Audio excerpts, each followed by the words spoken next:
We all have routines. I'm Jabron, and with diabetes, mine was finger sticks. Sometimes I skip them because they hurt. The Freestyle Libre 3CGM changed that. It gives me glucose insights without finger sticks. Learn more at freestylelibre.us. Finger sticks are required if your glucose alarms or readings do not match symptoms, or when you see check blood glucose symbol for the first 12 hours. The views expressed should not be used for medical diagnosis or treatment as a substitute for professional medical advice. Individual circumstances may vary. For prescription only. Safety info found at freestylelibre.us. It's time to break down the biggest stories of the day. This is the top 3 stories of the day on KSLSports.com. 97.5, the KSL Sports Zone. Jacob Ben, 97.5, the KSL Sports Zone. Jake Scott, Ben Anderson. It is time for the top 3 stories of the day at KSLSports.com. Brought to you by J. Brooks Jewelers. Cherish your love with J. Brooks Jewelers. Explore their expertly crafted engagement rings made from the finest materials. J. Brooks Jewelers. All right, Christian, what have you curated for us today? Number 1, BYU's Ephraim Asiata was charged with DUI, among other things, this morning. Reading right from the report, suspicion of drunk driving under the influence and providing false identification to a police officer.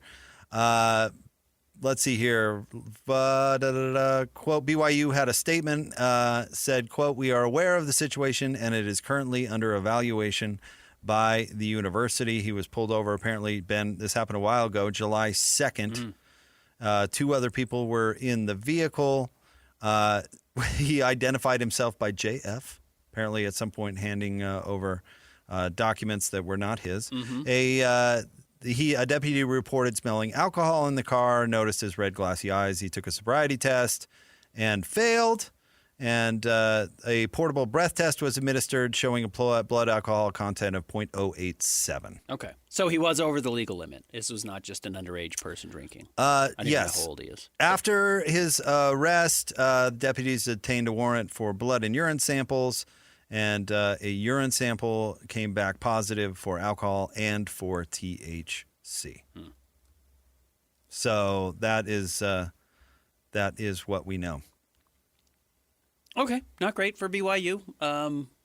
Somebody who they could probably love to see step up. Not that linebackers have ever really been an issue for BYU. Finding the right linebackers to step in, though. And, I mean, what do I need to get up here and tell you? Don't drink and drive, don't smoke weed and drive, or whatever his issues allegedly are. And, yeah, this stinks. This is too bad for him. Crummy for BYU. I do think the linebacker room is going to be interesting for BYU without Jack Kelly now, and which direction they go and where they find success and how that looks. That's one of the areas where things could look significantly different because the defense will feel different because Jay Hill is no longer there, and we will see how your guy going to be golden. K-Pop does. Always with these stories, Christian and I were talking off the air about how fans of opposing schools or whatever will take these kind of stories and spike the football, so to speak, and I think it's always healthy to remind people that Ephraim Asiata has made a really bad decision, and he's going to pay the consequences for that bad decision. And I feel for him because he's going through it, and he has a lot to lose, and now we'll suffer those consequences. So I just use these as a reminder to remind people we got to make good decisions, but people do fall short. And this isn't good. I'm not excusing anything. I'm not trying to anyway. But I do feel for people who make mistakes. It's a young person making a mistake that not just young people make. Lots of people make this mistake. And, yeah, obviously don't do it. And obviously Ephraim Asiata kind of came into the spotlight after getting shot when he was 15 years old in that horrendous shooting where 2 of his friends died. I mean, this has been a tough life for this kid. So I'm rooting for him to be okay. BYU's linebacker room will be fine because BYU's linebacker room is always fine, and whatever. I would guess if we talked to the coaches today about Ephraim Asiata, they would be concerned for him as a person. So let's just remind, we talked about the passion fans have for sports. It's because fans often view it as a TV show and forget that they're real people. Yeah, he played for BYU, but let's not be celebrating a bad situation. Again, because of what has happened to him and happened to him when he was still in high school. This is not the worst day of his life, but this is certainly not a Not the moment best. certainly he's proud of. No. And yes, to your point, what do we need to spike the football on him, dunk on him? No. That's not going to do anything. You know who I suspect is extraordinarily well equipped to help in this situation? Mr. Kalani Sitake. That is a very good person. That's a good man. That's like a guy who's going to know how to probably show you some tough love, but also some tenderness when you need it, because it seems like Kalani's done that with every single person he's ever come across in his life. So I hope this has a good ending. Yeah. This stinks for this I do kid. too. It stinks for BYU.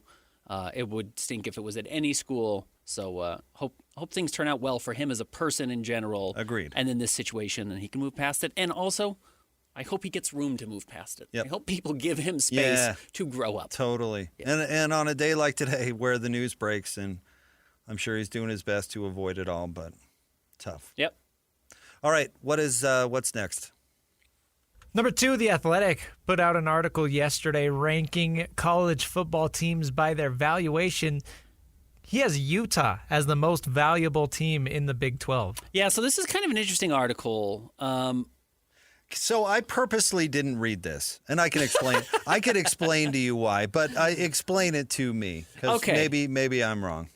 Essentially is if you had NCAA football teams on the market the way you could an NFL team or an NBA team or whatever, how much would they be worth? What would they sell for based on market, ticket sales, all the things that we know go into why the Dallas Cowboys are more valuable than the Cleveland Browns. Okay. And the most valuable team is the Texas Longhorns. And per The Athletic, the estimation is about $2.46 billion. I think it surprised some people here that Utah is apparently the most valuable Big 12 team. I think it comes in at number 26 on the list, and the Utes are valued at $638 million. Can you be, maybe you can't, more specific about the criteria? Let me pull up, because the first paragraphs here, the article here doesn't explain exactly the criteria. The reason that I ignore these things is because it's just some guy or gal making it up. I mean, think about it this. How many clickbaity, where does your state rank in terms of livability? And then you open it up because, wow, I want to find out where Utah ranks. Yeah. And then you see it, and most people see it and go, well, this is just a dang fact. But then you look at the criteria, even when it comes to numbers, what you're weighting, and you look through the criteria and you go, well, this is just something that somebody made up. And maybe sometimes the stats have some weight, but how do you weigh the stats and what do you put it into? And most of the time it's just some idiot writer who needs something to write about who throws it together, and it really doesn't mean anything, but everybody wants to click on it because what is my school worth?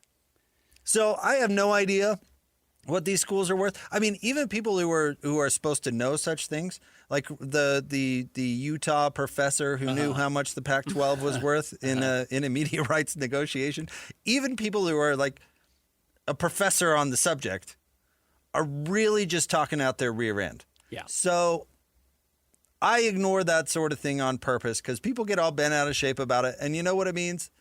Nothing. Nothing. Utah's not going to go up for sale. Do you think this athletic writer knows the intricacies of BYU and its relationship with the church and how much that would be worth or how much comes along with that? Do you think this person has a clue? Right. No. Or has a clue about Utah and what the Ocho capital injection and what all that stuff could possibly mean. Do they have a clue about any of that? No. So I don't know. What is some guy's objective to make a ranking? Well, I think it would sell for this much. Part of this is due to the idea of how much money could you get from a private equity company. Okay. Which is kind of, now this is not the first year they've done this article, but it's partly inspired by that concept. Utah is at the top of the list now because in the Big 12, they're the only one who's done this private equity deal. So to your point, As of today, it might have more value because they've done private equity. They have this investment. Today, that makes them more valuable than BYU. If BYU were to take itself to market for private equity, or any of the other Big 12 schools, maybe somewhere in Texas, could get more money than Utah, or Arizona could get more money than Utah, all of a sudden they become more valuable. So to your point, I'm with you. I saw this floating around all over social media, people bragging about Utah having this value. Some of that's also, it's like, is it because you own, several hundred acres in Salt Lake City and the value that actually exists there? Just like the actual land you own has a certain amount of value. To your point, I'm not taking this for anything. None of these schools are ever actually for sale. It's not a thing. I don't mind the hypothetical concept of it, but if you're talking about sales price of it, I guess it's kind of interesting, but it's not going to do a whole lot for you. You know what? A Ute fan listener went up to a BYU fan listener at the water cooler today and said, "Did you see that our program is worth way more than yours?" You guys are pathetic. That was the point. That guy's editor is out of ideas. And he knows that money is a big story in college sports. You gotta get something so done he here. pulled this writer aside and he said, "Write me something about values of universities." And this is what that guy came up with. And surprisingly, as you note, lacking specificity. Color me surprised. Yeah. Also, it has to do with the amount of revenue you bring in. Hence, Texas, Ohio State, Notre Dame being the top 3 teams. I wonder if this writer came up with the ranking or the criteria first. Yeah. Well, Texas has got to be number 1, right? So we'll just scratch that in there. Figure out how to get there. Texas, and then Ohio State's got to be number 2. By the way, quickly, I'll read you. This is what they said about Texas. The Longhorns, somewhat surprisingly, didn't report the most football revenue in 2024-25's fiscal year, but Texas's 3-year average of $190 million is number 1 in the country and enough to stay number 1 on this list. The valuation puts Texas on par with the 2020 sale of the New York Mets of $2.4 billion, not adjusted for inflation. So even to the point, though, of what you're saying is, well, the year we're looking at, 2024-25, when they started to build this valuation, actually doesn't mean they're the most valuable. But if we zoom out long enough, it does fit with Texas being number 1. You look into that writer's background, they wrote it, or they graduated from Texas at some point. Yeah, right. Somewhere on there, Texas A&M is coming in at like 25th. Yeah, right. Christian, where'd SUU come in? Well, this school only lists the top. I think this list only lists the top 100. So These I are think It's SUU's just P4. Okay. It's just P4. So SUU's probably right there, 135, 136. Should be. Yeah. Best thing that's ever happened to you financially. Go. Easy. Sold my car on Carvana. Amazing offer. Really? I hit 200 on the scratcher. Did the scratcher come to your house and hand you a check? No. How many scratchers did you hit to get that? I hit a button on Carvana.com once. Okay, that's fair. It's like the lottery, except you always win. Not like the lottery at all, actually. Exactly. Inexplicably good. Offers worth bragging about. Sell your car today on Carvana. Pickup fees may apply. All right, what's next? Number 3, the SEC and Big Ten were supposed to make a decision on the Protect College Sports Act this morning, but shocker, no news. They were saying the deadline was because they're going to have August recess, right? And so if it was to get done now, it would have to get done now. And I think that was a long shot. I don't know if this means it's dead, though. It may take some of the urgency off it, which, of course, is how anything ever gets done. I think the hard part about this is the rules change seemingly every summer. So the bill that you laid out with the design of implementing this year, or at least attacking some of the problems we've run into this year, may not apply to what we find out is the biggest problem next year, because that's how quickly things are changing. For a while, the biggest problem seemed to be, well, how do you limit the transfer portal? Do you need to have a year off in between transferring from one school to another? Or is it okay to just go, one season to the next with a totally different program? That seemed to be the big issue. And then it was, these players need to get paid something. So let's find a way to get them fair NIL deals. And then, of course, as you projected, and a lot of people projected, you're not getting actually paid for your services. Or you're not getting paid for your name, image, and likeness. No. You're getting paid for play. but they're just not calling it that. But you're not raking in $3 million because you went and did an ad for the local car wash. But there is some donor willing to give you $5 million to be the starting quarterback at his school, a la Cody Campbell. So that was the big problem. And then it's expansion. And then it's playoff. And next year it could be something totally different. But in the brief time, we've been talking about regulating college football, every single one of those has had its time in the spotlight as the single biggest problem we're facing. The BCS. Is the college football fair? Do we need a new system, et cetera? All of those things we've run into. This bill designed to tackle certain things now, and I know it's vast. It's not trying to just accomplish one thing. It's trying to accomplish many. I suspect it will not feel all that up to date if it doesn't get pushed through now, which it's not going to. So next year, I don't know how it's going to apply to anything. Well, I mean, they could do it in the fall. Hope so. They need to get it done. Honestly, they should get it done before the election because you'd think they want to run on it. But so if it might be dead in the water after the election because then you get a new Congress next year and different priorities emerge depending on what's going on in the world, to your point. So maybe there should be more urgency because this feels like the most momentum it's had. But you know what? Can I tell you? I think I'm starting to side more with your guy, Tommy Tuberville, out of Alabama, where he's so Cruz and what's the other senator's name? The Democrat, Claire Cantwell. What they're doing is Maria Cantwell. this big monster. It's limiting the size of conferences. It's got all these other wonky rules. They're trying to tackle it all at once. And Tuberville's is just 5 to play 5 and 1 transfer. That's all that he wants to put in there. I'm starting to think, start somewhere. And I happen to think eligibility is the most urgent problem. Out of all the lists, who can play? Who is eligible to play? And what are the rules for being at schools? Because signing 2-year contracts doesn't mean anything. So how long do you have to be at a school? How long are you eligibility? Back to our Caitlin Clark thing. She should have sued to stay at Iowa. Sued for more eligibility. She would have made way more money. Way more. And would have been a bigger deal, but she went to the WNBA. They got to fix that. They got to figure out who is eligible. That's the very basic. And then throw in the transfer rule. And then you know what? Maybe you tackle the rest down the line. Because nobody's going to agree on the NIL stuff. The SEC and the Big Ten aren't going to agree on anything, let alone have the Big 12 and the rest of the college come along. We need something basic. Maybe you just pass that basic. We get that laid down, and then we can proceed. But all these people playing 8 years of college sports because it's extremely lucrative is, I think, the most unsustainable of the unsustainable. I agree with you. Cruz and Cantwell are trying to eat the elephant. Yeah. And Tuberville, you're right, I swear by everything he does. You donated to his campaign? I actively, every paycheck, there's just some comes out. That's a lot. It's a lot, yeah. Well, I'm a big believer. But he is saying, like, let's start with a bite. Let's start with one thing first and then solve the problems that come off of that, or then tackle the next thing.